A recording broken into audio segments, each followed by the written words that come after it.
timely opportunity to hear from Dr. Calendar, our consultant oncologist, who will shed light on the latest research, treatment options, and available support.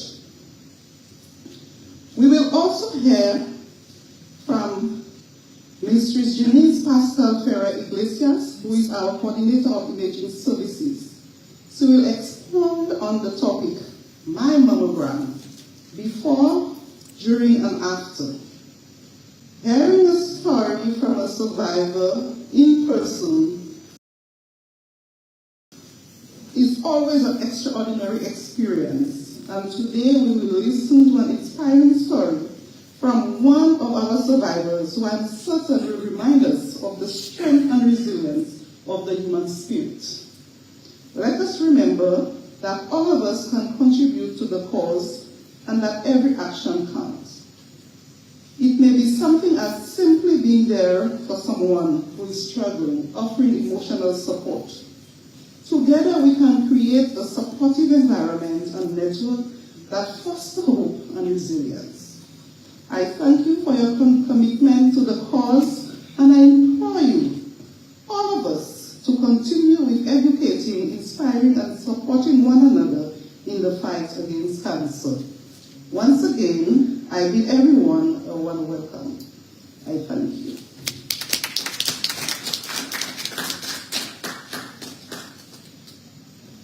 Thank you, CEO. And we have a slight adjustment to the program, and that means that we move pretty quickly into the meat of the matter. So our first speaker will be Dr. Diana Calendar. She is a graduate of the University of the West Indies and completed an oncology fellowship at the National Cancer Institute in the United States. Dr. Calendar started the oncology clinic in Dominica in 1991, and after ending her tenure in 1996, she returned as oncologist at the then Princess Margaret Hospital, serving from 2003 to 2011, while also working at the Ross University. Currently, Dr. Calendar is a specialist medical officer in the oncology department at the Dominica China Friendship Hospital.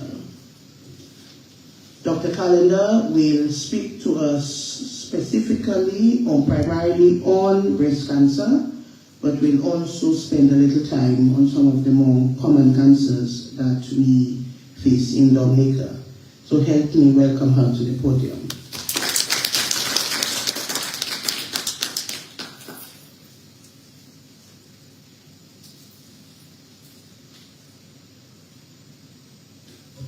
Good afternoon, everyone.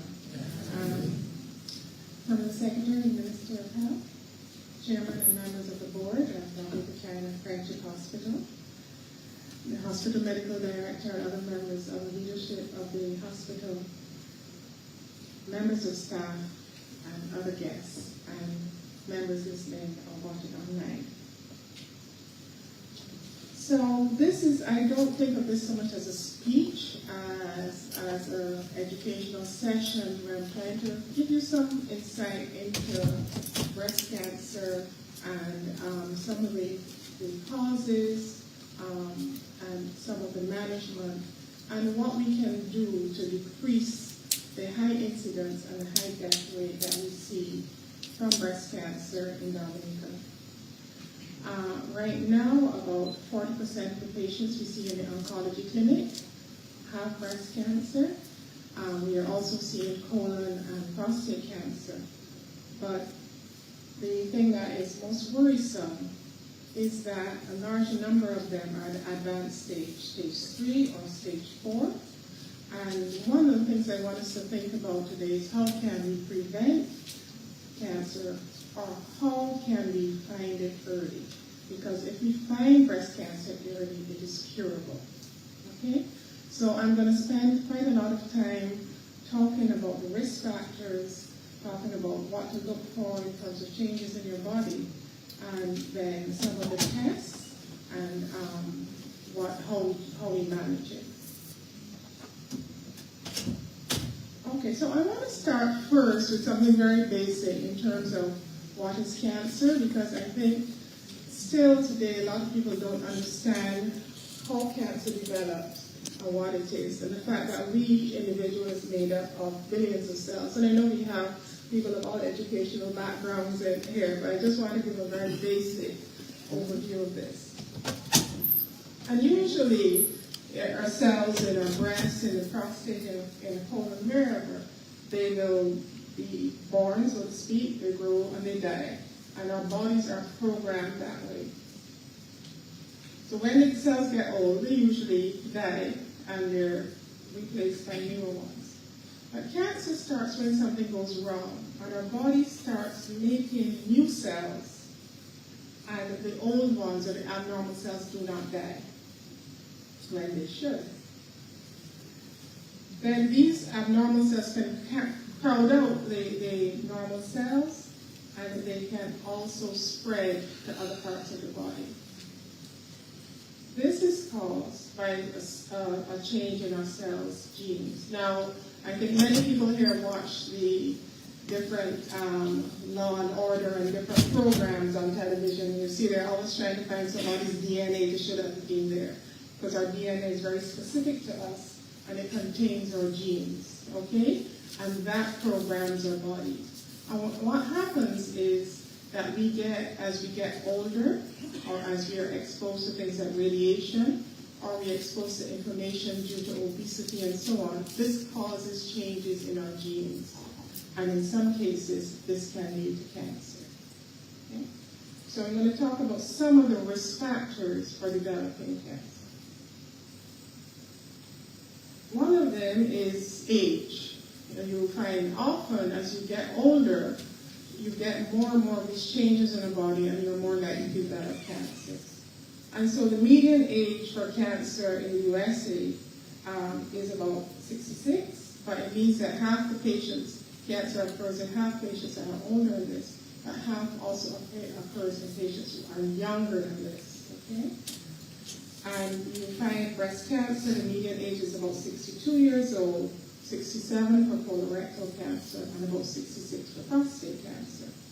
We see a similar pattern here in Dominica in the cases that we see in the oncology clinic. We are also seeing quite a few patients in their 30s, and right now we have a couple of patients in their 20s with breast cancer in the clinic. Okay?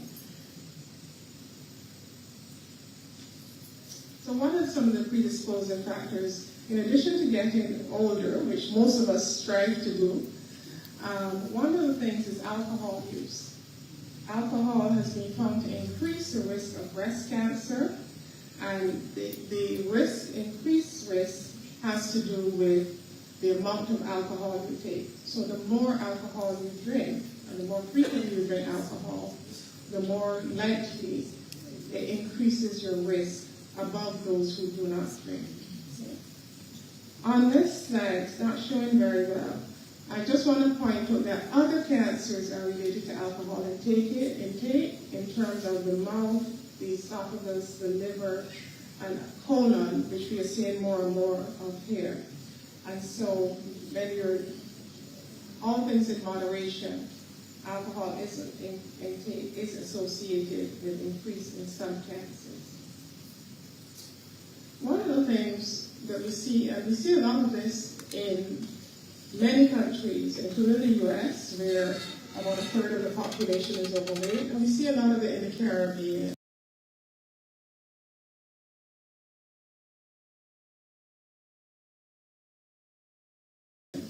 Where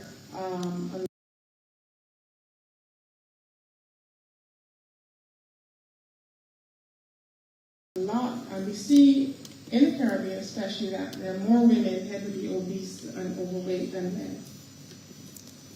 And in terms, there are a number of cancers, I don't know how much you can see there, that are associated with obesity. So it is in women before and after menopause. More so, it affects the colon in women, ovarian cancer, cancer of the uterus, and so there are a number of cancers. And this is because we tend to think that fat doesn't do anything. But in patients who have a lot of fat, they tend to have a lot of inflammation, and this can affect, in some way, our DNA and can help lead to those mutations. All right, so we're talking about the breast cancer risk factors. So we talked about age. As you get older, thank you, you're more likely to get cancer. Alcohol increases it. But there are also some other factors that we see in women. So many breast cancers, the growth is stimulated by the female sex hormone, estrogen. And so if you have a very early menopause, when your first period starts very early and your periods end very late, it means your body has been exposed to estrogen for a long period of time. And women who don't have children as well, because when you have children, it changes your hormonal balance.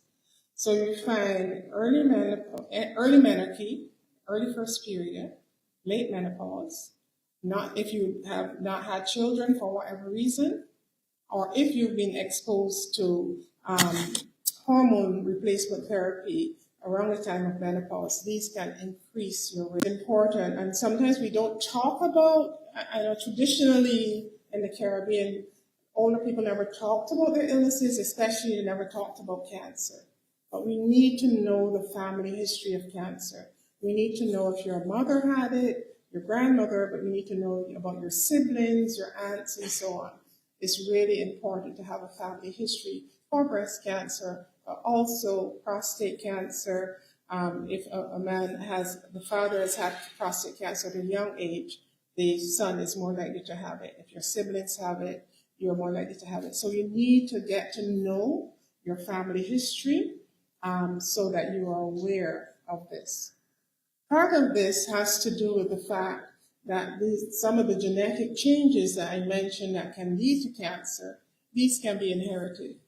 Okay, so we can get them, what we call acquired, as we get older or we have some exposures in life, but some of them we inherit. So we do need to talk about what is happening in the family, not only about diabetes and hypertension, but if there is any cancer. And then exposure to ionizing radiation. This is not very common, but occasionally you would have someone who may have had another type of cancer or something as a teenager or when they're young, and if they have had to be treated with radiotherapy, that can make them at risk for cancer. So if they talk about all the things that are shown to be associated with increased risk, two things that are shown to decrease risk, one is weight loss, the other is regular exercise. And this is studying thousands of women, not only in the United States, but in Europe and across the world. Okay, what are some of the symptoms and signs, some of the things you complain of or what we might see when we examine you of breast cancer? Some of a common presentation is having a new lump or a mass in the breast. The breast could be swollen. You might not feel a specific lump, but the breast might be swollen. You might see the skin change appearance, and you see up in the I'm not sure if I'll leave that alone. But up here in the corner, you see that orange peel appearance of the skin. If you see the change in the skin of your breast, you think about that. Breasts are nipple pain, not uncommon. Certainly if you're nursing, you're going to have nipple pain. But apart from that, if you're having an unexplained pain in the breast, if the nipple starts to look pulled in, right? So some people naturally have nipples that are pulled in. But if your nipples are being, out all your life and then suddenly you're seeing a change, then we should find out what is going on. If the skin is reddened and flaky and getting thick, if there's a discharge from the nipple, again, discharge from the nipple is common if you're breastfeeding and so on. But if you're not, then you want to find out what is happening. And if you feel under your arm and you're feeling swellings under the arms or around the neck, then you start to wonder if there's something going on. Many of the things I talked about, the swelling, the discharge, and so on, are not cancer. They're what we call benign changes, okay? So you need to know what your breasts are normally like in order to find the changes. And then you need to see a healthcare provider, district nurse, district doctor, private doctor, whoever, in order to help figure out what is happening. If it's just a normal change, if it's just something like fibrocystic disease, which is very common in young women, or if it is something more dangerous. The earlier we find cancer, the better the results. Okay, if you have a very early stage, it can be cured. But sometimes we see patients who have seen changes in their breasts. They've seen one breast getting bigger. They're seeing all of these changes, and they just watch it. Sometimes they may just try bush teas or rubbing it with something, and they see the changes, and they do not go for help. So this is one of the reasons we often see people who have stage 3 or stage 4 breast cancer. Okay? So please, if you have a change, just have it checked out. All right. So how do we diagnose breast cancer? So when you come to the doctor, we take a history from you, okay? And we want to know about the changes in the breast. Has that nipple always been in, or is this a new change for you? Have you always had lumpy breasts, or is this something different? Is this a new lump, and is it getting bigger? These are the types of things. Then we're going to do a physical exam of you, of the breast, of course, but of the whole body, because we have to figure out if it's only in the breast or if it has spread outside the breast. One of the key things, and I'm very happy that the hospital mammogram is working again. One of the key things in diagnosing breast cancer is having a mammogram. That gives us a picture, X-ray picture of the breast and a lot of information about it. In very young women with dense breasts, a mammogram might not be the best test. It might do an ultrasound. And then to know if this is a cancer or not, we are going to want to do a biopsy. Okay, so we'll get all the information from the examination, from the mammogram and so on, and that can tell us this is a benign lump. Or it can say there's something suspicious here. We want to know what it is, we need to do a biopsy. Mammograms are really important. They will tell us if the breasts are normal. They tell us if there is something, as I said, benign, like a little cyst. Like in this one here, there's this little round dot here, and that is just a cyst. I don't think you can see the cursor. There are other changes in the breast that the radiologist looks for. And the one actually that has cancer is not being seen on the screen here.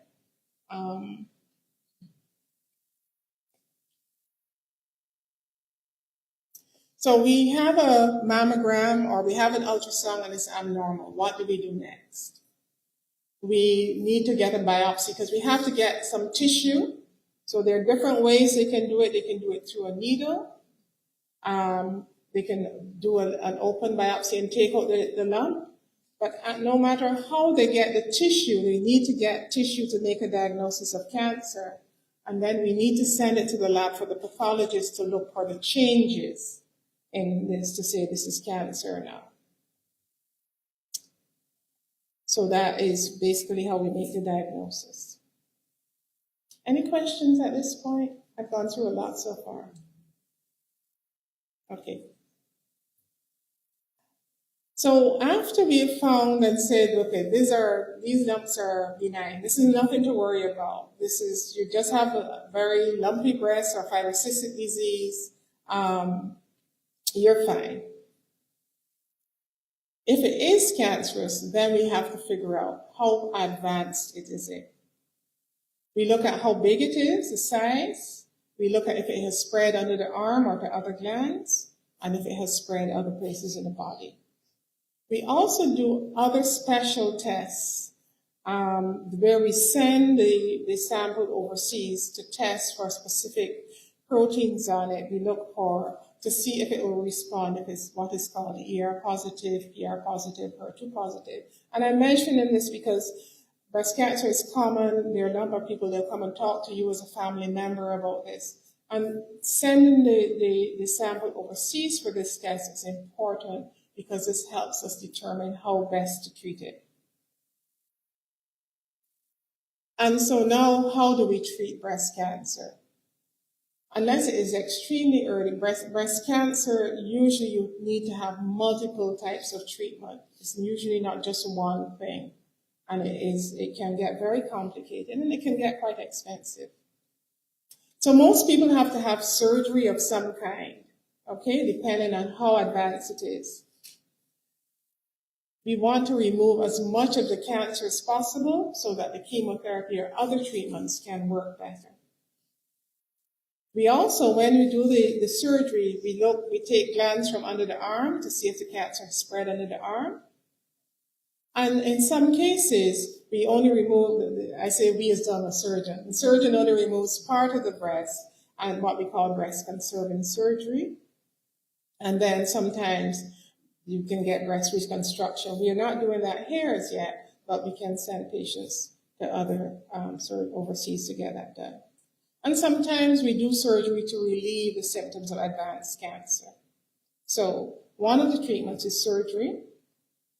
Another treatment is chemotherapy, okay, where we give drugs either through the vein or by mouth to kill the cancer cells, either at the site of the breast, but also cancer, remember I said earlier, cancer cells don't stay in the organ, they don't stay in one place, they spread, and they can spread very, very early, okay? So even though you feel, and this is something that patients have a hard time understanding, if you say, but no, I feel fine, I'm not feeling anything, and that's part of the danger of cancer.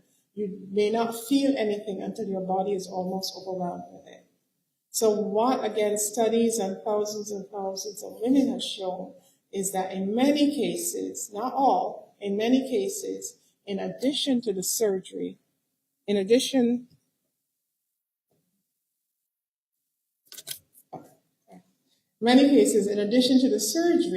need chemotherapy. Many patients we can give it before the surgery to shrink the tumor. This is something we do quite often now. Or after, because even remove the breast, there are still cells maybe in the body, cancer cells throughout the body, under the arm and so on. Sometimes when we have discussions about patients for different colon cancer, prostate cancer, breast cancer, about chemotherapy, what they say is they would prefer to take bush tea because they hear when patients get chemotherapy, they die. The problem we have is that many patients come so late to get chemotherapy, and sometimes we will have a discussion with them when it's fairly early or when we start to be concerned that they need it, and they will say, no, I want to do my ganja cure, or I want to do my bush teas and all the rest of it. And then by the time they say yes to the chemo, the cancer is very advanced. And so breast cancer, we talked about the surgery, we talked about chemotherapy. Another really important treatment is hormone therapy. Remember, I mentioned earlier that we do special tests on the breast tissue because we want to know what particular cancer each patient has. It differs according to the kind of proteins and stuff that are on it. And this will tell us if we can use hormones to help treat the cancer as well. So many patients will get surgery, chemotherapy, and then have hormone therapy for up to 10 years. And that sounds like a long time. It makes a big difference to people's survival and being cured from cancer. And then the other modality we use is radiotherapy. If the cancer is advanced, if it has spread under the arm and so on, each patient will make a specific decision. We may have to send patients usually to Guyana, but they can go to other places to get radiotherapy to kill the remaining cells in that area to give them a better chance for cure. Okay, so how do we prevent or detect breast cancer early? So, first, don't get old. That's the first thing, right? If you can stop the aging process. And I'm also not telling people here to have a lot of children, okay? So this is not what I'm saying. But, so it is, as I said, these changes in the body occur with aging.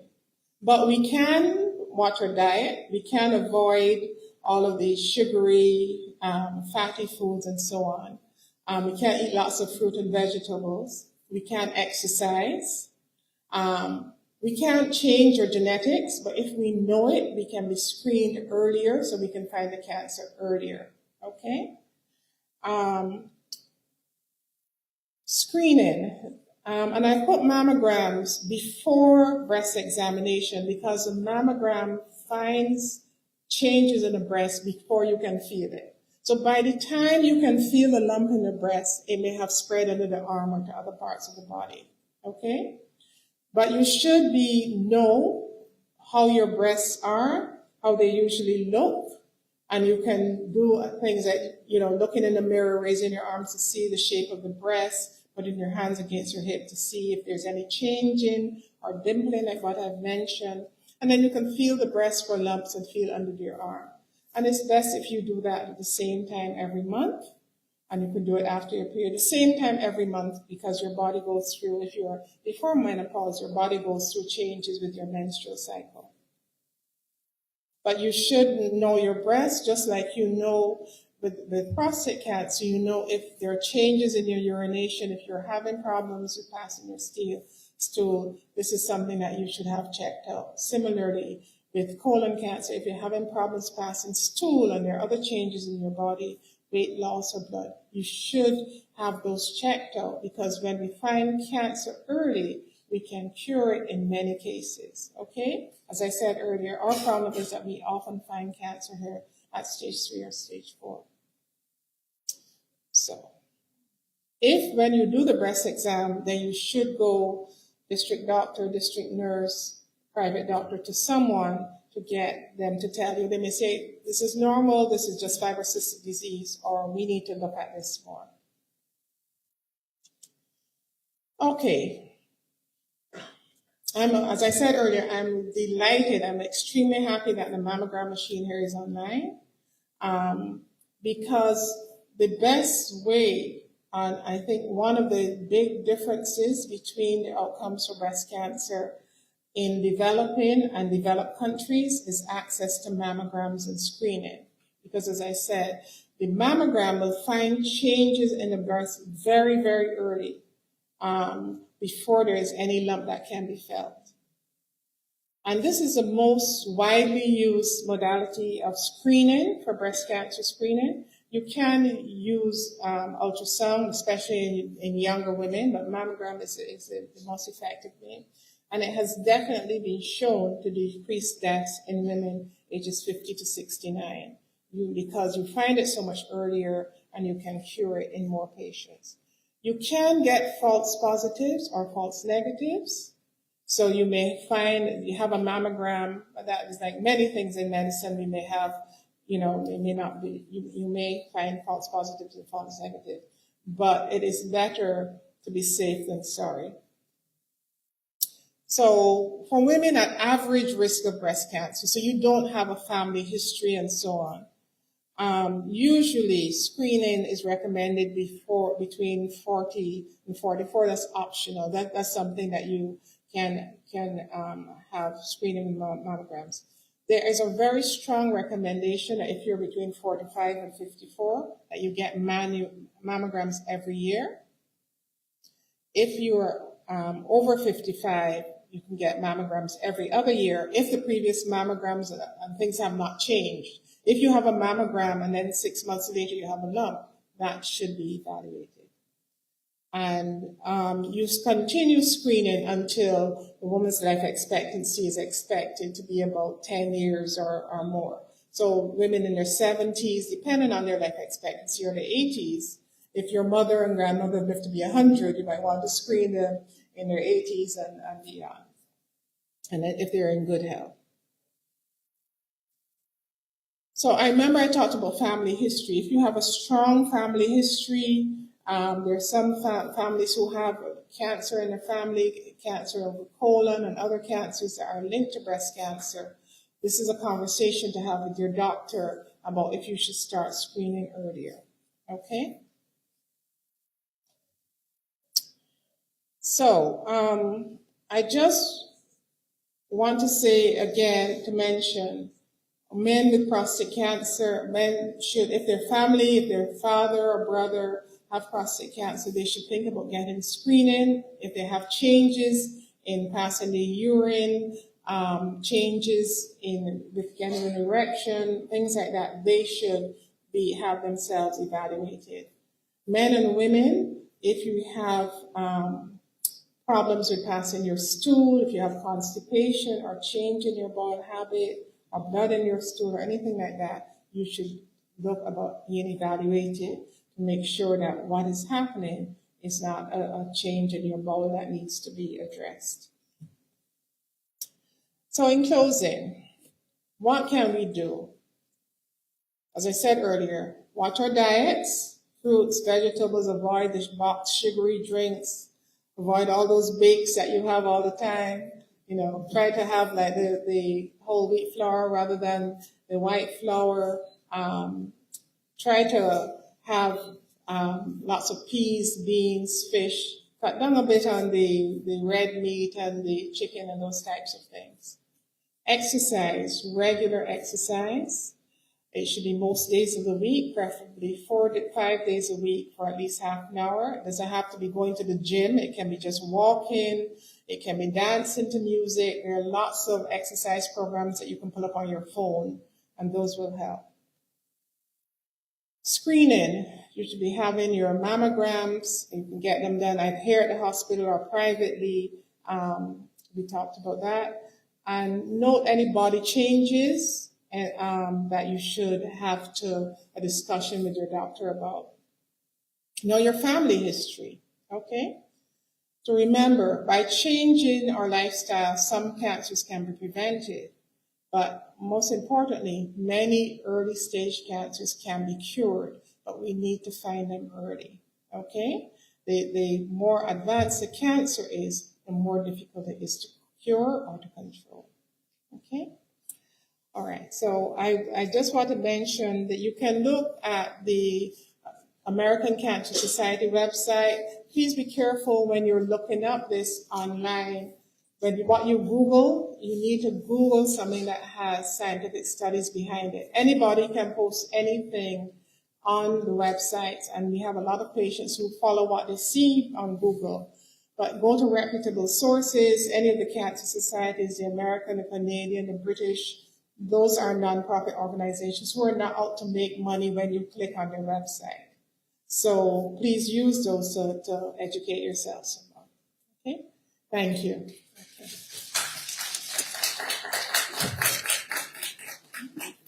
Oh, yes. Are there any questions, or what questions do you have? I know it was extremely clear and you understood every single thing. The only people I'm going to give an exam to are the board members, so you don't have to worry. But what questions do you have? There is no such thing as a stupid question, okay? And this is an educational session, sensitization. So. Or any comments do you have? Do you know anyone with cancer? Yes? Do you think that some people are hesitant to come forward and get checked because they fear the worst or they anticipate the worst? Many people are.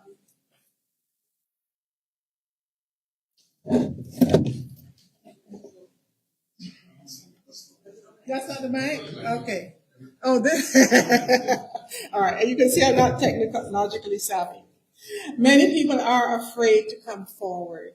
They're afraid to hear that. They are so afraid of the word cancer that they don't, so they will stay and they'll rub with castor oil and they'll see their breasts getting bigger and bigger and they'll still be rubbing and drinking bush tea and soursop bush and all sorts of things. But it's largely the fear. And then they hear all sorts of things about chemotherapy, they hear about this, they hear about that, and they are afraid. So that, I think, is one of the biggest things of afraid of hearing they have cancer. And then by the time they're so ill that they have to come to the doctor, then their worst fears come through because they come to us at a time when we really cannot help them effectively. What we are doing is what's called palliative care, trying to control the symptoms and so on, but we can't cure. But that is very important. That's what we see a lot of. Other thoughts or comments? Yes. I know they are going to open up the mammography at the hospital. But a lot of women are afraid of mammography. Mm-hmm. I remember the first time I went there, they were like, oh, this person is good. It wasn't bad actually. Mm-hmm. So I'm not sure what can be done to remove the fear or the notion that mammography hurts or is painful. I don't know if I can actually say that mammograms aren't uncomfortable and sometimes that they do hurt. I think so my challenge to the women here is we need a woman to design a mammogram machine, because I swear it's a man who designed that machine. Okay, so we need a female to find a way of, because it is very uncomfortable and sometimes it hurts. So Ms. Pascal and I were at a training session at the Center. They were saying one of their slogans before was "We compress before we care," because we care. And it's true, it is uncomfortable. And you don't want to get a mammogram around the time of your period because then your breasts are going to be very sensitive. But that discomfort is nothing compared to what I see patients with advanced cancer going through. That is a piece of cake. That is absolutely nothing compared to what happens if we don't find the breast cancer early. Right? So I'm not saying it's not uncomfortable. Just like I'm not saying chemotherapy is pleasant, but I'm saying the benefits of these are so many orders of magnitude above the disadvantages that I would urge you to get your mammogram, and also to try to overcome your fear to come to the doctor to get this. There are other things that we can do, like ultrasound and so on, that can help, although that is not as effective and give as much information as a mammogram. Okay. Other thoughts or questions? How many people, close your eyes everyone, and then I want to, how many people in here have had a mammogram? Okay, not bad, but not enough. Okay, not enough. Just about everyone, from what I can see, most of the people in here, most of the women should have had a mammogram. Many of you should have had a mammogram by now. Okay? Yes. As you said, breast cancer is getting people that are in 20, like this kind of. All right. So the question is, we're seeing breast cancer in young women. Why don't we start earlier? Because again, most of these recommendations are based on studies in terms of what is effective or not. And what happens if a young person has a breast lump? The best test for them might be an ultrasound. So breast cancer is much rarer in women in their 30s and their 20s. So to have the routine screening at this time is not yet the recommendation. But if there are changes in the breast, if there is something that you're finding different in the breast, it is difficult to do a mammogram in a young woman because the density of the breast tissue can hide the cancer. So if you have a young woman, they might need to have ultrasound, or they might even need to have an MRI in the breast. But right now, all the studies have not shown that to screen, which is to test an asymptomatic person, is worth it in patients so young. But again, we still would recommend everyone to, if there are changes in your breast, to have it evaluated. Okay? Okay? All right. Thank you very much.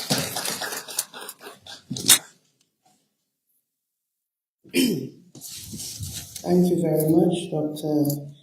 Palinda. Very insightful. full of very useful and important information.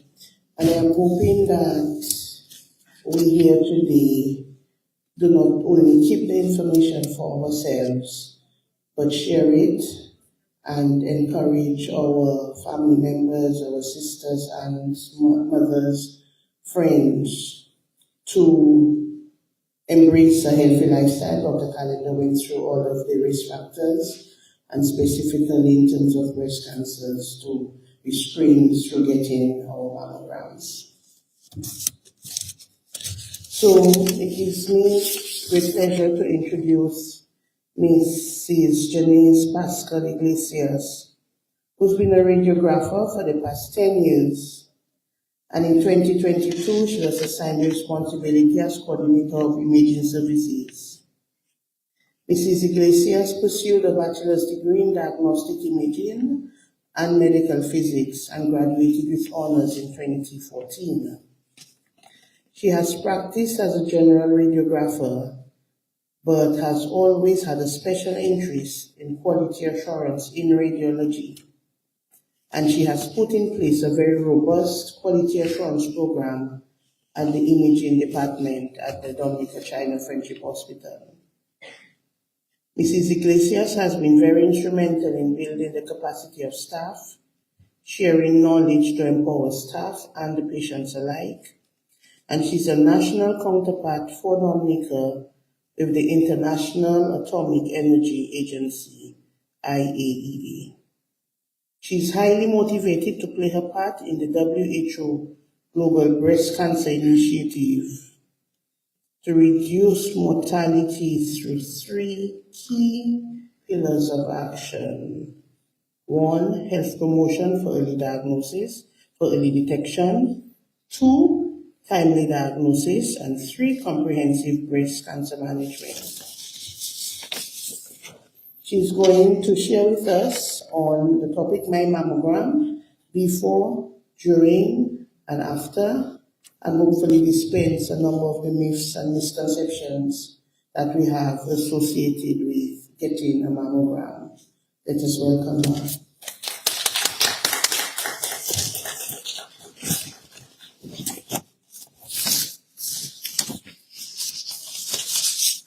Thank you, Dr. Black. Good evening to everyone. Dr. Laura Esprit, Acting Permanent Secretary in the Ministry of Health and Wellness, Chairman of the Dominica Hospital Authority Board, Dr. Donald Peters, and other members of the DHA Board of Directors, Hospital Medical Director, Dr. Ruby Blas, Senior Managers of the Dominica Hospital Authority and the Ministry of Health, staff of the Dominica China Friendship Hospital, our viewing and listening public, media personnel present, good evening to you.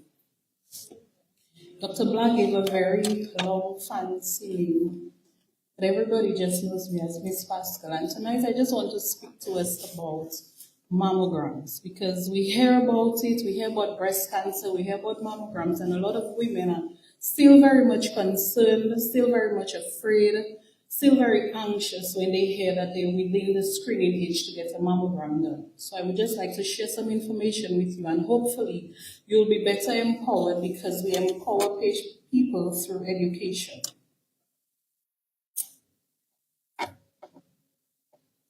So briefly, I would just like to share with you the history of mammography. And we see that as early as 1913, we have a surgeon here by the name of Albert Salomon who started to examine diseases of breast tissue. And at that time, he could only examine the breast tissue after there was surgical intervention. So he could only appreciate the breast tissue under X-rays after there was surgery, and look at the differences in the densities of the abnormal tissue and the normal breast tissue. And so by comparing the X-ray images, he identified how the diseased tissue spread and how it was be able to distinguish itself from healthy tissue. Among those other observations, there led to the subsequent work that went into further studies to develop X-ray technology for the appreciation of the human breast or the female breast. In 1963, we have a general practitioner by the name of Philip Strux. And he had an unfortunate event that occurred where he lost his 39-year-old wife due to breast cancer. And that happened in 1947.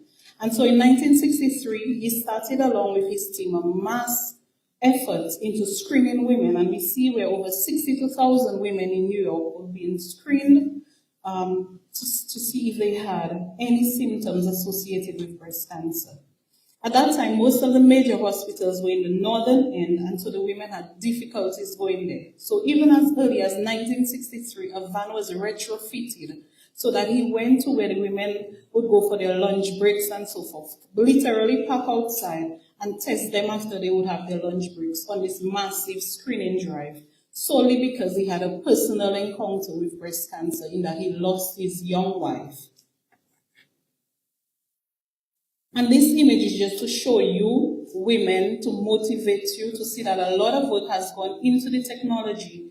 Initially, this is what you would have to do to have a breast cancer done. Imagine having the neck pain, the back pain, the knee pains that you complain of. And to get your mammogram done, you would have to assume this position. And look at the other image on the other side where we see how much effort has gone into developing the technology, where now we're able to use much lower doses of radiation, make the procedure as comfortable as possible and as quick as possible to give us enough information that can save someone's life. So we get to the question of what is a mammogram, and now you are better able to define what it is because Dr. Calendar would have already shared.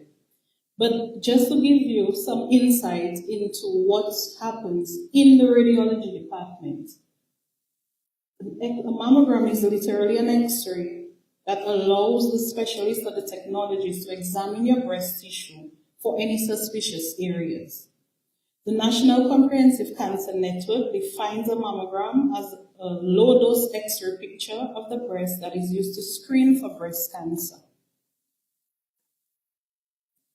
Now, doctor would have mentioned about different types of mammograms and if somebody is already diagnosed. And I just want to quickly explain between a screening mammogram and a diagnostic mammogram. We have asymptomatic women who need to be screened because of their age, so they have no symptoms. They would not have the retracted nipple. They would not have any changes to the color of the skin of the breast. They would not have any nipple discharge. None of the symptoms that doctor would have mentioned. They're asymptomatic, but they fit the criteria because of their age to be screened. So that woman would have been referred for a screening mammogram. Additionally, if the purpose of it is to detect any abnormality, because you know that increasing age is a risk factor. The standard views for that particular study, you would have, those of you who would have already had a mammogram done, you have 2 views of each breast done. Two of them done almost like a vertical view, and 2 of them is like an oblique view of the breast. And most of these times, these types of mammograms are batch read. So it's not one particular person that you know has a symptomatic mammogram in for a diagnostic mammogram that the radiologist would most times have to report almost immediately because you already know that there is something going on with that woman. So they're mostly batch read. In contrast, we have the diagnostic mammograms. This would be for symptomatic women and men, might I add. Examples include if we have palpable findings, if we have pain, nipple discharge, and all the other symptoms that we would have already expressed. Additionally, if a woman had a screening mammogram, she may be called back to do a diagnostic mammogram.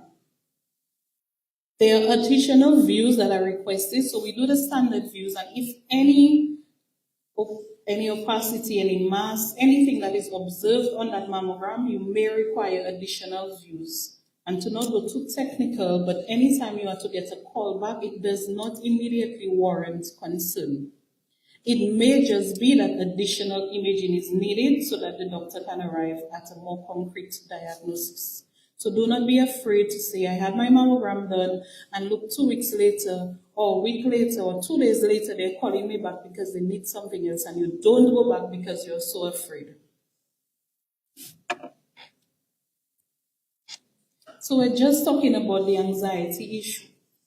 And we're talking about the fear of even getting the study done. We're talking about the compression, and they will tell you in our local class, they're going to squeeze my tete. But imagine if that little compression for such a short amount of time can help for the doctors to intervene to save your life. I believe many of us, if we put it into that context, we will take the little squeeze. We'll be more comfortable. We'll be more willing to take that little squeeze. Because you would hear from persons who would have had mammograms done before, and they will tell you, it was uncomfortable, but it wasn't painful. It wasn't for a long time. So there's always the flip side, and getting information from persons who would have had the procedure done before, because it's easy to stay away if you don't know. The fear of the unknown is greater. So persons don't know, they have the idea that it's going to be so painful, it's uncomfortable, but think of how much that little intervention can help save your life. Now we get to your mammogram, and what do you do before? You have to prepare, like most procedures in any imaging department, there's some level of preparation. And so for mammograms, on the day of your screening, you are requested to not use any powders, any perfumes, any deodorant on your breast or under your arms. And the reason I say under your arms, in some of the images, you can appreciate that we have to take images of the axillary region. So we say no deodorant, no perfumes, no powders, because these can actually cause false images. It can obscure the image, it can make the image of your breast unclear, it can confuse something that may seem like a microcalcification, it may look like that, and it's best that you keep under your arms clean. So we had a phrase some time ago saying, walk with your snack, walk with your roll-on. So after your mammogram, you can put your deodorant, you can clean up yourself, you can freshen up yourself after you have your study done. And it is not weird either on the day of your study that when you come in, you are offered wipes to clean out under your arm or clean under your breast and then to dry them up, because we want to ensure that there is nothing on your breast or under your arms or under your breast that's going to obscure the image. Additionally, it is not a procedure that requires any fasting. So you can eat, you can full your belly before you come and do your mammogram.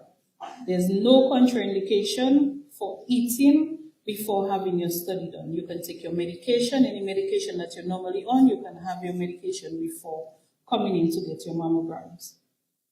It is also required that you would bring in any previous, because it is something that you're watching over time. There may be changes in the breast.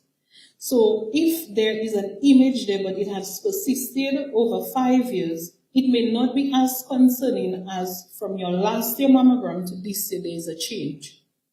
So it's important that you have any results or images of your previous mammograms when getting your new test done. Just for comfort, it's advisable to wear two-piece clothing because you're going to be required to remove everything on the upper part of your body. So you would most probably not come into the scan room or the room where the study is being done with jewelry. Even if you have them on, you'll be asked to remove chains or any hanging earrings that can obscure the image. Because anything that obscures the image would also require a retake of the image. And even though it's low-dose radiation, you do not want to expose yourself unnecessarily because you could have removed an item of clothing or jewelry prior to getting your study done. So we have all of the befores. Now, as well, for women, and you see here I have an image of a man that just to remind men in the audience that men can also get breast cancer. So we do not want you to forget that. So I have to ensure that I have a clip of a man in there to remind you that you're not only talking to the women in your life, but you're also raising awareness with the men in your life. And though the circumstances may be different for men, they can get breast cancer. And I also said that real men wear pink. Now, to schedule your mammogram, you would want to do so the week or 2 weeks after your menstrual cycle. And that's just because the breasts are more tender during that time. You're already going to get compression to the breast. You do not want to have your breast already tender. The women know when your cycle is approaching or when you're on your cycle, just removing your bra is a work of art. So you do not want to come in and have to have that level of tenderness and then you're still going to get some compression applied because it's necessary to apply compression. Actually, compression is the mechanism that gives us lower doses because how X-ray operates, the larger the mass and the air in between will read as mass, it will increase dose because it will simulate a larger breast because there's more space in between. So we have to apply compression to limit the distance between so that we get the lowest dose possible. So this is why the compression is very necessary. During the study, you will be required, and I will show you the screening questionnaire that we use at the hospital. You will be required to fill out a screening questionnaire, and part of that would be almost a quick examination of your breast by the technologist, because they'll be looking for any scar, they'll be looking for any feeling for any palpable lump, or you are to inform them as well, and if there's any skin lesions or moles on the breast. Because what we want to do is to correlate what we see on the outside to what will show up on your mammographic image. So you will be required to inform them. As I said, you will be filling out a pre-test questionnaire, so you will be asked the questions. The breast will be compressed, and this is what I was speaking of in terms of being compressed horizontally, so it's almost like a vertical. You will see the machine kind of clamping down on the breast vertically, and then this other view is called the MLO, or the mediolateral oblique view, where it will be like an oblique compression of the breast. So this is what you would anticipate to happen during your mammogram exam. And that is if you are having the standard views done. Sometimes for any callback or any reason for additional imaging, there will be different views that will be required. Similar approach, but just in a different position. So it's the same idea of the compression, but at a different angle. Some women also say, my breasts are so small, how are they going to get a mammogram done? Imagine a man needing a mammogram. So you manipulate the equipment. Instead of exposing up-down, you expose down-up. There are ways we can manipulate the equipment to capture small, medium, large, extra large, 2x, 3x, whatever it is. So do not think that you cannot capture the breast tissue.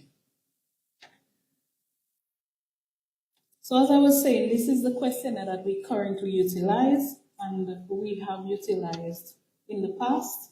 And you will notice that some of the questions that Dr. Callender raised will be highlighted here in terms of your family history, in terms of any previous cancer of the patient themselves, if they've been on birth control, the age their menstrual cycle began, when did they have their last period, how many children they had, if they had any previous mammograms. As I said, it is very important to see your previous images and reports. Additionally, did that person, that woman, when she was pregnant, when she had a child, did she breastfeed? Was there any previous breast surgery or procedures done?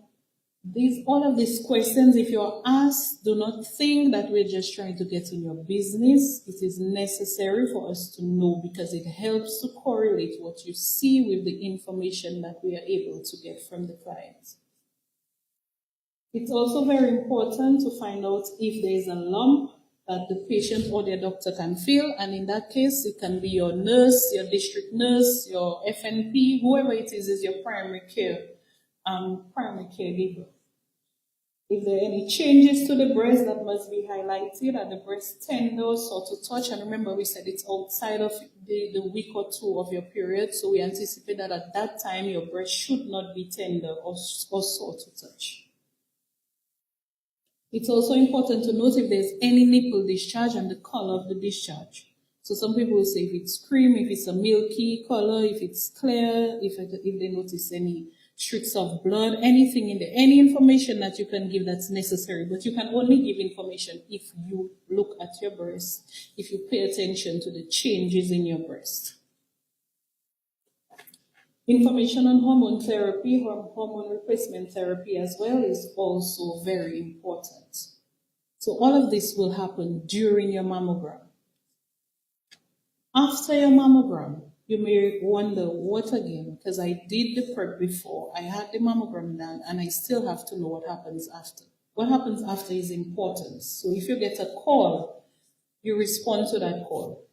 If somebody tries to reach out to you, return the call. And because after mammogram, you may get a call back. And the reasons for the call back, you may have dense breast tissue, and the doctor may want to look at your breast on the ultrasound. Additionally, to complement the mammogram that was done. There may be some unclear imaging, and they, as I said, want additional views or want to use another modality to get information. And unfortunately, there may be an area of concern. So it's very important that you understand that after you have your mammogram done, there's also other things that may follow before you get your final report. So as I said, we continue to advocate, we continue to educate, we continue to empower people to make more informed decisions. And as you are the ones here receiving the information firsthand today, you also have a sense of responsibility to those around you to pass that information on. Because we do know that early detection and early intervention saves lives. So thank you very much for your attention. Any questions? Also, I just wanted to share the contact information with the department. So you can contact the diagnostic imaging department, or as Dominicans like to say, X-ray department at 266-210-275-4658. And you can also email your request to diagnosticimaging@domhospitals.dm. Okay?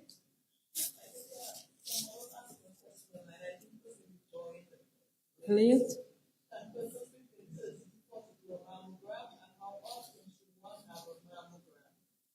Currently, the age of screening is at 40.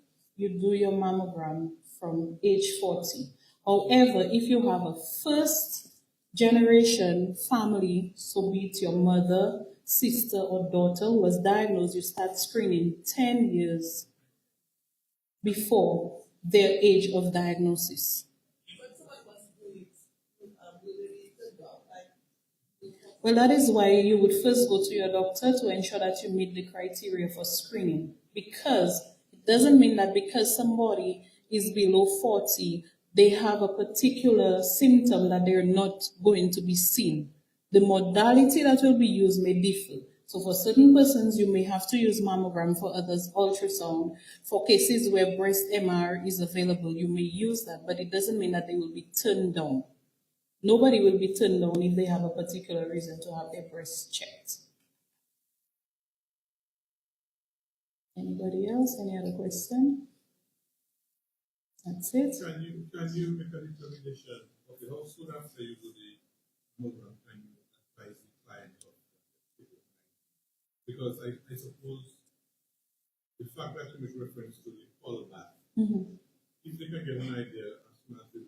Okay, so as we are relaunching the service, what the protocol that we have in place is that we have a specific day for mammograms and we have a specific day for callbacks, which is 3 days after the mammogram was done.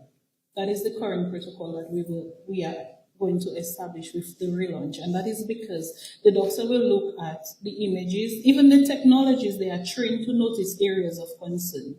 So if the technologist at the time of performing the study notices an area of concern, they must immediately contact the radiologist, who will then make a decision as to if additional imaging is going to be required right away, or if it's a situation where the person can come back at a later date. Because the person that called back to suggest something is wrong, that we put it to find for the head. And that is why we said that the callbacks are not necessarily because something is wrong. It may be because some women have very dense breasts. It may be because you need to see clearer, because before the report is done, there's something called the BIRAT score. And every time a mammogram is done, it's attributed a BIRAT score. And that is the scoring mechanism that is used, that the doctors understand what the different scores mean. So if there's a particular BIRAT score associated, it immediately implies that an ultrasound must be done for that person. So there are certain criteria, very specific criteria for breast imaging and reporting of breast images. That's it.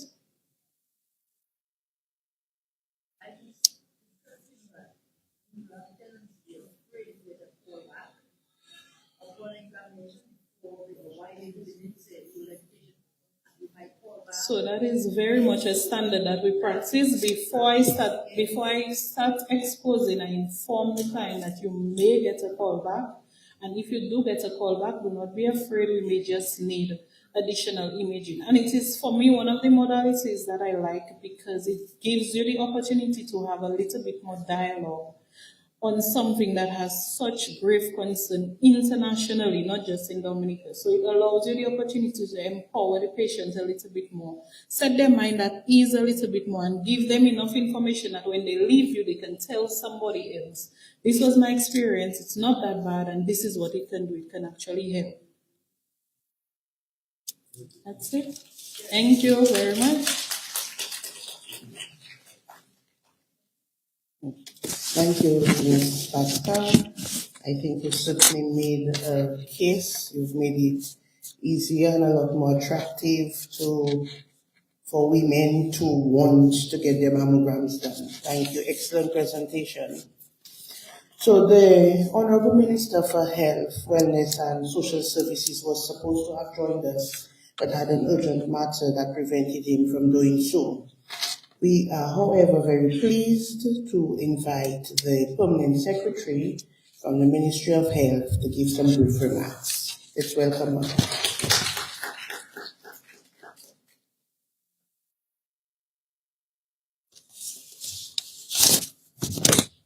Allow me, please. We're wearing pink today. All right. To the Chair of the Dominica Hospital Authority, the CEO of the Dominica China Friendship Hospital, Hospital Medical Director and Moderator, other board members of the Dominica Hospitals Authority, oncologist, Dr. Kalenda, staff of the Ministry of Health, as well as staff of the DCFH, of course, the media. Good evening to all.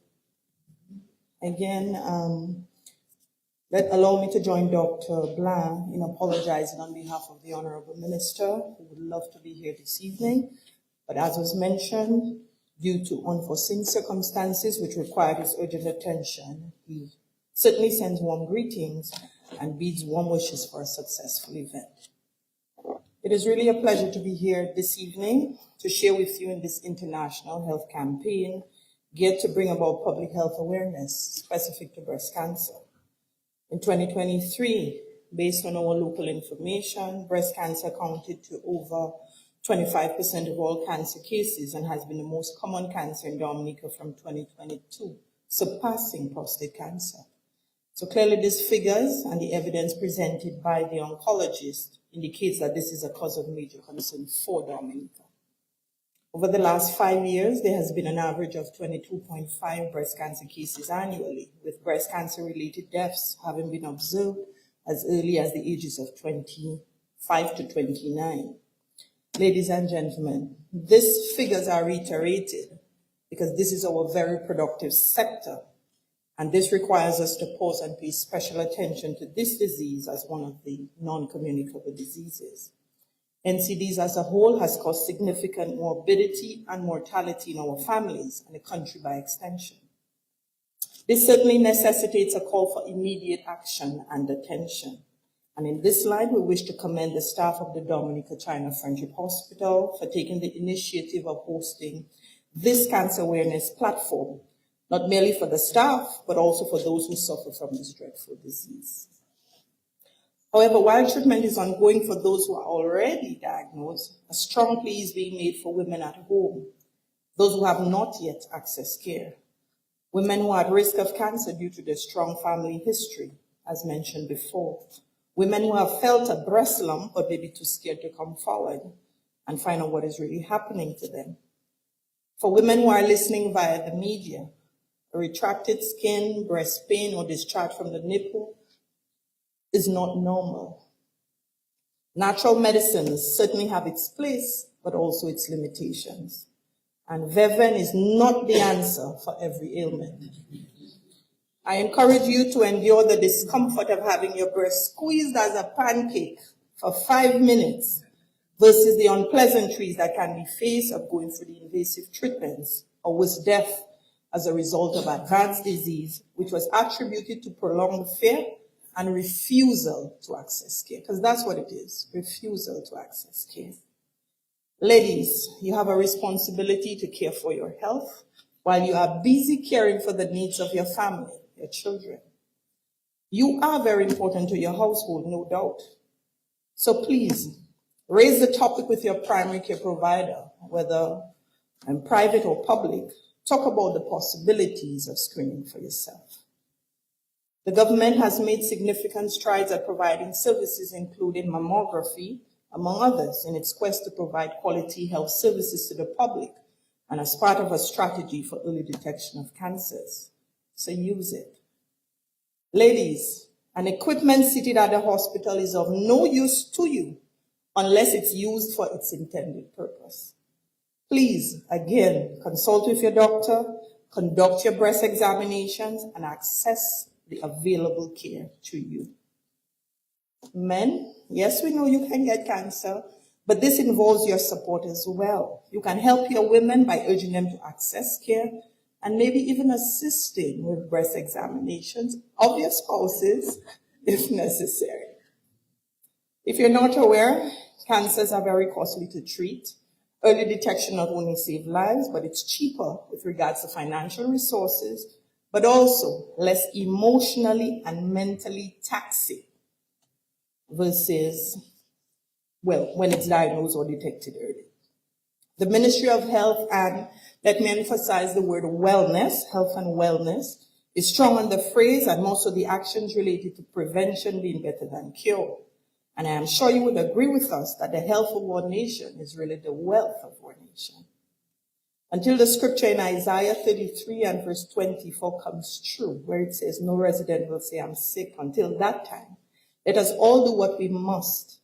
Let us all use what is available to us to have healthier families and a healthier Dominica. Thank you.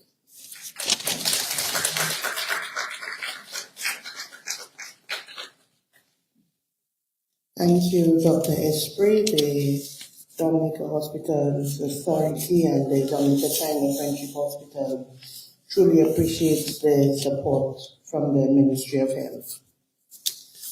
Now, many of us, when we hear the word cancer, we automatically equate it with another word, death.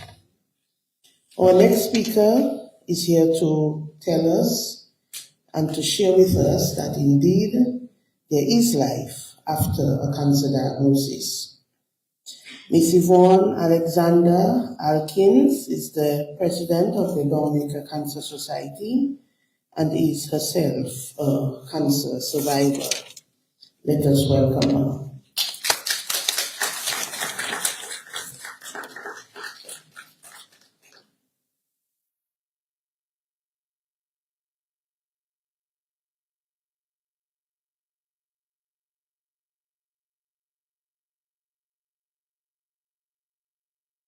Good evening, everyone.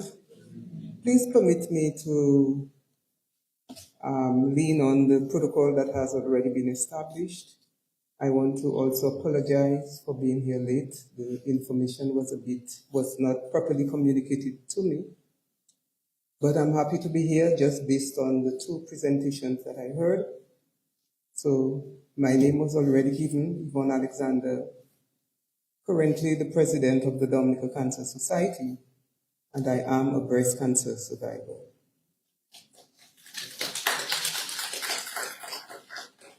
And I'm pleased to say that it was early detection, and this is why I'm here. And this is the reason that the Dominica Cancer Society emphasizes so much on screening that will lead to early detection and timely treatment. My particular case, I think the best way I can explain my situation and the fact that I'm still here standing is to probably share a little bit of my story as quickly as I can. In 2013, I felt a lump because I decided that I was taking ownership of my life, of my health, of my body, and I was a proponent of self-breast examinations. I would have a mammogram every 2 to 3 years, but self-breast examination, I did it like without fail. So I felt this lump was different. I presented myself to a doctor, and I'm hoping that the information I share here with us will assist us in deciding on some of the protocols that need to be in place in relation to patients or clients themselves saying to you, I feel uncomfortable about this, and not necessarily dismissing it. So I presented myself to a doctor who examined and thought it didn't feel like anything, but we'll do the mammogram. I don't know if it's fortunately or unfortunately, it did not show up on the mammogram.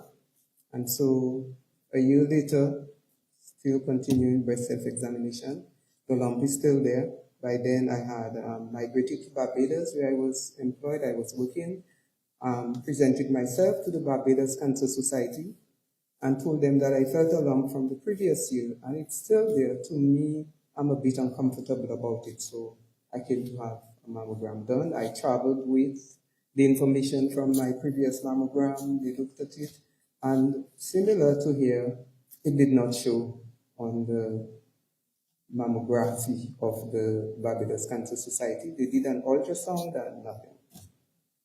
And in 2015, I went back. The lump is still there. It feels a little harder. I do not care what you tell me about it's nothing. I want that lump removed. And only then, when I insisted that I wanted the lump surgically removed, that the doctors decided to, okay, sit with me and explain, okay, let's take a look at this a little further. And so when, some sort of biopsy was done, and so when the doctor called me back, he said, oh, the results of the biopsy is here. I went to the Barbados Cancer Society, determined that I didn't care what he said. I was going to have this lump, was going to be surgically removed. That was because I did not expect it to be breast cancer. As far as I'm concerned, I'm healthy. I live a healthy lifestyle. I exercise. I eat properly. I can't get breast cancer. It couldn't be me. I was not aware that I even had a family history of breast cancer. And so here it is, the doctor is telling me. From the time he said, I'm so very sorry, I felt chills. We should have brought you back 6 months earlier because by then you had said you had felt this lump for over 2 years. It is cancerous. I said, are you sure? I want a second opinion and I want a third opinion because I'm not believing you because for the past 2 years you did nothing.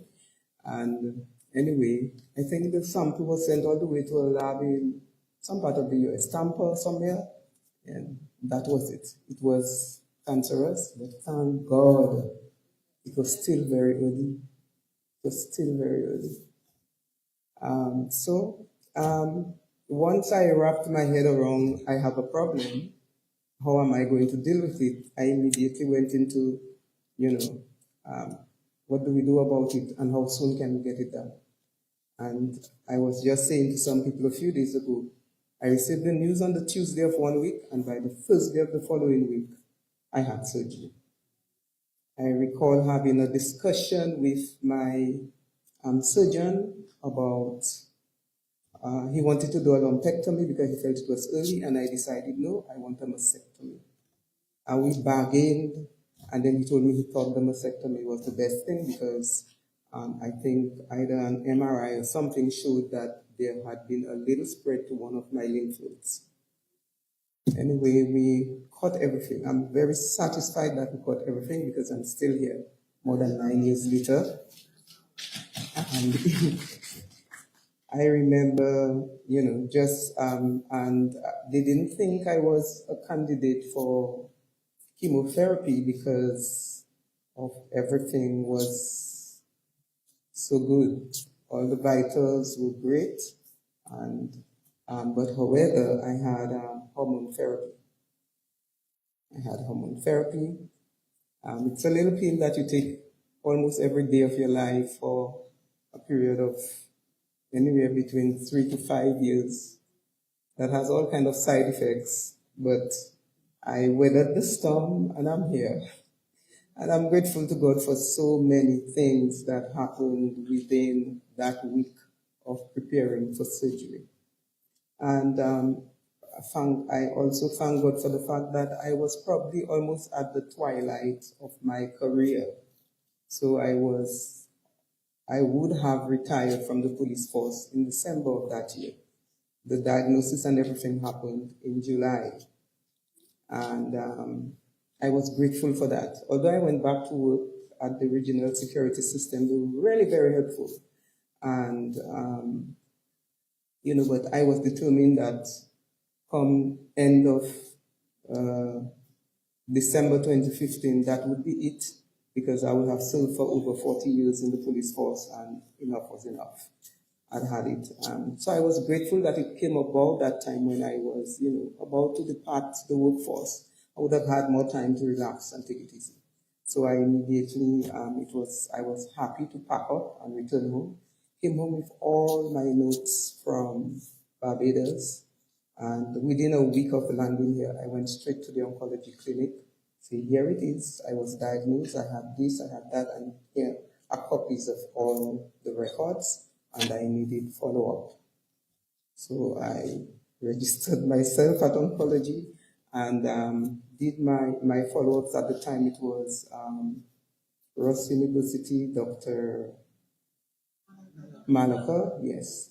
And through my follow-ups over the period of follow-up, the blood works, mammograms, and all of that, which I always hated and still hate. But I realize it's necessary. And notwithstanding the fact that I said that my lump did not show up, the mammograms are necessary. I think my lump was probably a peculiar kind of lump, or it was very early and didn't show. But mammograms are necessary. And I'm really very pleased that the hospital is now going to have the facility to allow for mammograms to be done here in Dominica. It will certainly, I am very sure, be much more cost effective for the general population, hopefully. And because there is this other facility, it will encourage many more individuals to make themselves available to have the screening done. And the Dominica Cancer Society emphasizes screening. So yes, I'm very pleased to be associated with this event. I am grateful for the opportunity to share here and to encourage screening. Self-breast examinations, your mammograms, healthcare professionals will advise whether you need ultrasounds or other forms of screening, but please, please, please get screened. Please get detected early so that you have a fighting chance like me to live and to talk about it. Thank you very much. Thank you.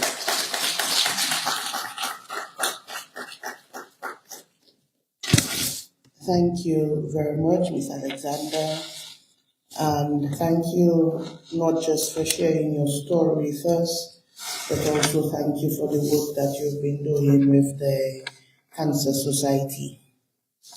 So at this stage, we invite Ms. Firelander, who we will be presenting a special song to us, and he will indicate who that song is dedicated to.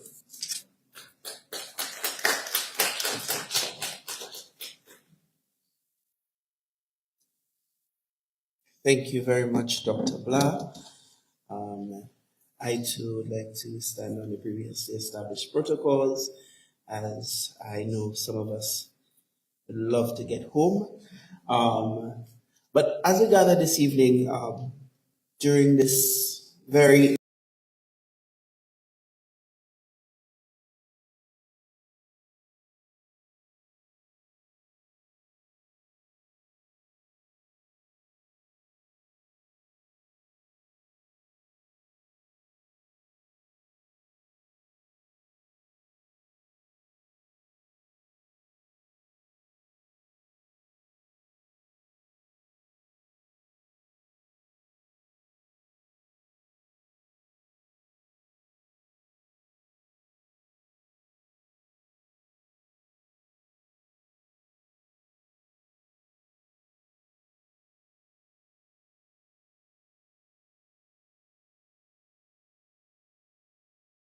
us to remember that this time is not about sadness, but about hope.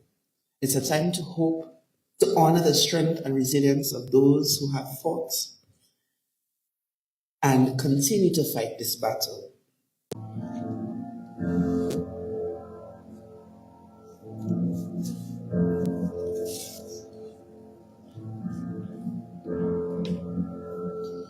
I love you, Lord, for your mercy never fails me. All my days have been held in your hands. From the moment that I wake up until I lay my head, I will sing of the goodness of God. 'Cause all my life you have been faithful,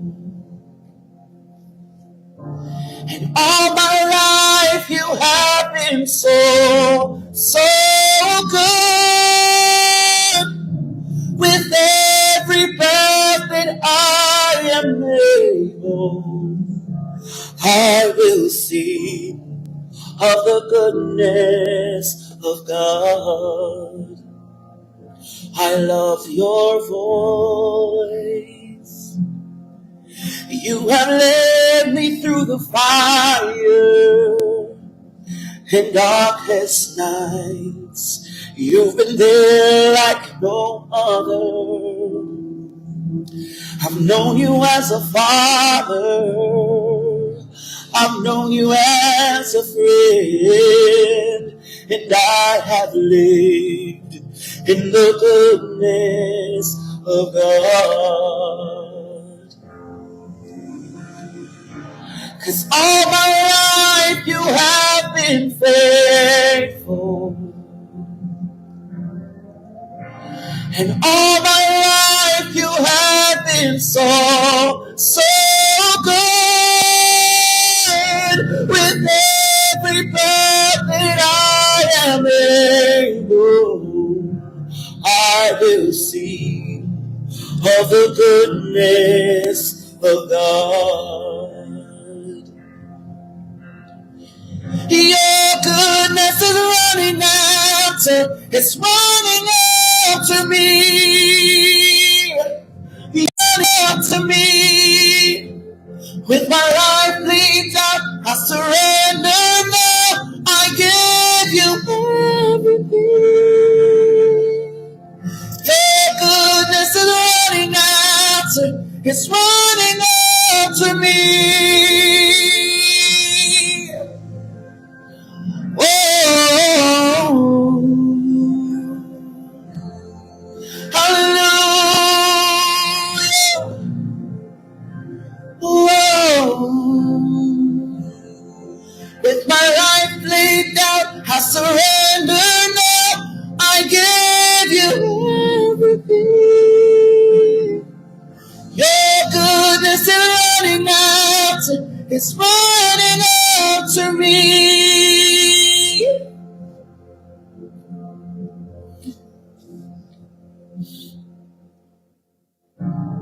All my life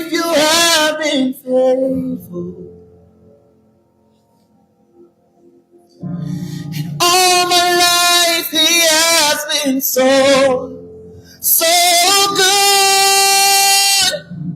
With every breath that I am able, I will sing.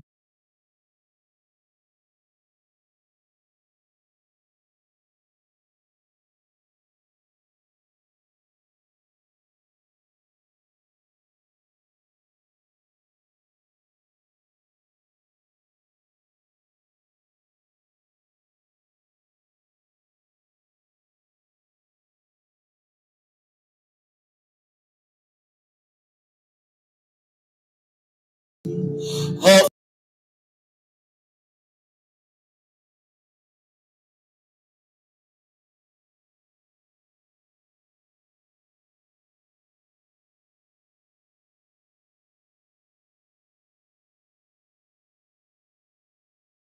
the goodness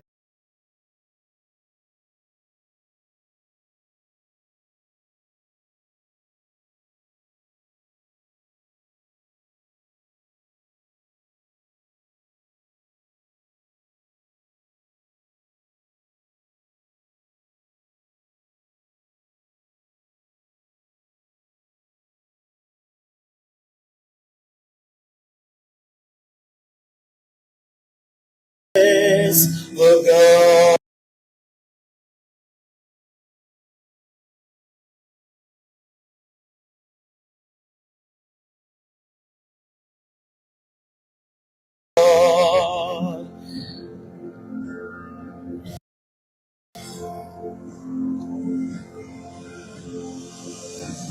All my life you have been faithful.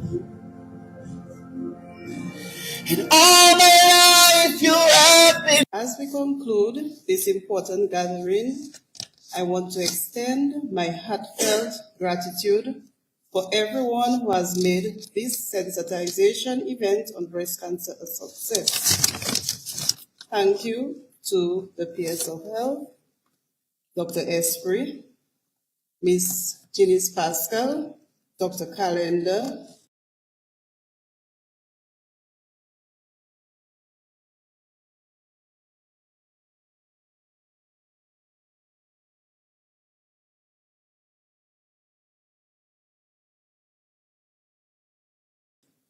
for